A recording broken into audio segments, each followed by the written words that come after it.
e depois praticamente tem uma dificuldade, não encontram facilidade para se reunir, se reúne muito raramente, e quando consegue se reunir e discutir, as decisões que são tomadas pelo Conselho normalmente não são respeitadas de fazer com que a legislação efetivamente saia do papel. Nós temos hoje no Brasil, todo mundo não se cansa de dizer, uma das melhores legislações do mundo inteiro, reconhecida pelos organismos internacionais.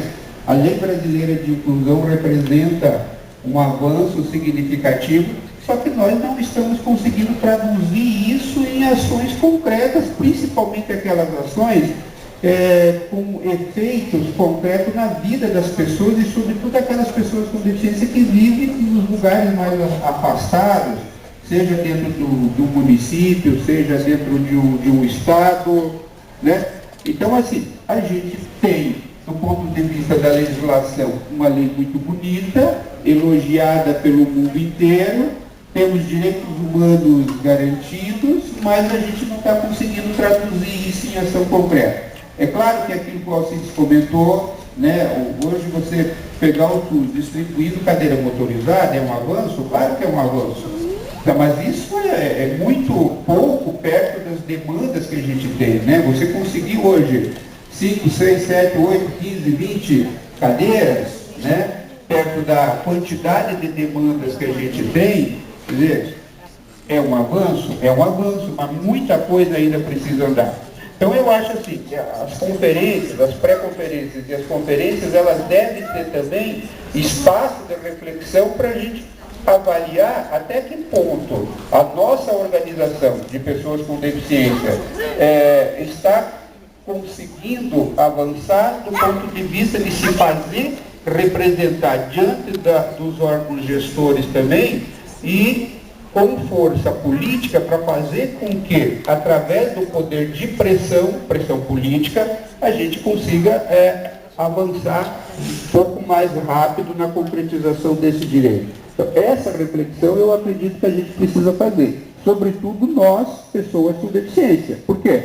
Porque nós somos as pessoas principais interessadas em que a política avance e que os direitos saiam efetivamente do plano meramente formal ou do papel e consiga ser traduzido em ações concretas. E nesse sentido, a gente tem dificuldades. Eu pego assim, a área da deficiência visual, que é onde eu milito mais, aqui em Curitiba, sobretudo, nós temos 5 entidades de pessoas com deficiência, que é o Instituto, a PADEB, a FAND, a Vipar e a APASSE, e a gente tem uma rodoviária, que nós não temos como saber qual ônibus está passando, qual ônibus chegou, de onde ele vem, para onde ele vai, porque não tem nenhum painel eletrônico, então geralmente é falado por voz, tem um microfone que fala.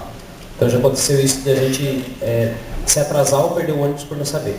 Outra coisa é quando a gente já está no ônibus, que diferente dos ônibus daqui de Curitiba, a gente não sabe o que está acontecendo dentro do ônibus, qual cidade está passando. Às vezes o motorista abre a porta e berra qual cidade a gente está, mas a gente não sabe em qual cidade está porque ele só fala. Então, e não é direito as pessoas terem que ficar informando a gente, seria melhor se tivesse um painel eletrônico, como já tem nos ônibus aqui em Curitiba.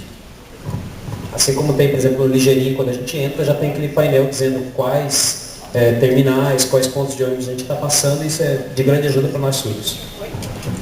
Então, uma das coisas, tá? São duas propostas. A ampla divulgação de todos os direitos, através de seminários, mini-seminários, cursos, dentro dos conselhos locais. Então, assim, a população, ela não sabe que ela pode estar num espaço como este. Ela acha, muitas das pessoas acreditam que elas não têm esse direito de estar aqui nesse espaço participando. Ela nem sabe o que é isso, né? Porque ela está preocupada com outras questões, né? Se vai ter dinheiro no final do mês para comprar comida, enfim. Outras questões que não é essa política, como o seu Henrique estava falando.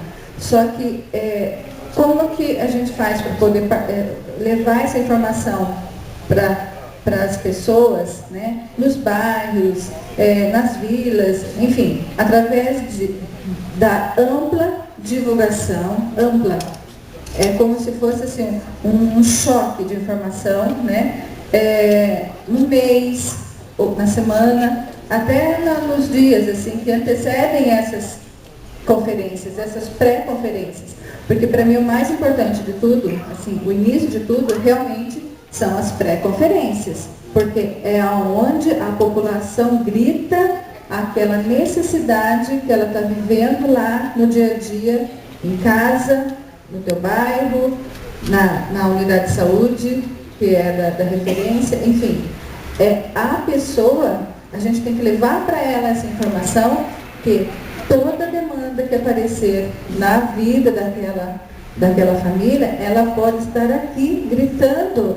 Esse é o espaço, é agora. Porque daqui já vão sair os delegados que vão lá para a conferência municipal e as pessoas ficam sabendo depois que teve essa pré-conferência. Então, assim, tem que ser uma coisa muito ampla mesmo, uma coisa eu não sei nem como que eu posso usar o termo aqui, mas que seja dada essa informação antes, assim, mas não só no e-mail, nos e-mails, como o nosso colega aqui estava falando, que ele não sabe ler o e-mail. Mas então assim. E-mail nós nem usamos, nós usamos não, mas não mais importa, em relação à mídia da internet, enfim. Mas a gente pode colocar assim, por exemplo, nas igrejas, todas elas, não importa qual, né? É o direito que a pessoa tem da informação. Então não chega lá ele não consegue ler o e-mail dele, mas ele conseguiu ler, ele sabe ler o jornal, e a pessoa que não sabe nem ler e tem esse direito, ela sabe ouvir, né? Entendeu? Era essa a proposta que eu queria dar. É uma que.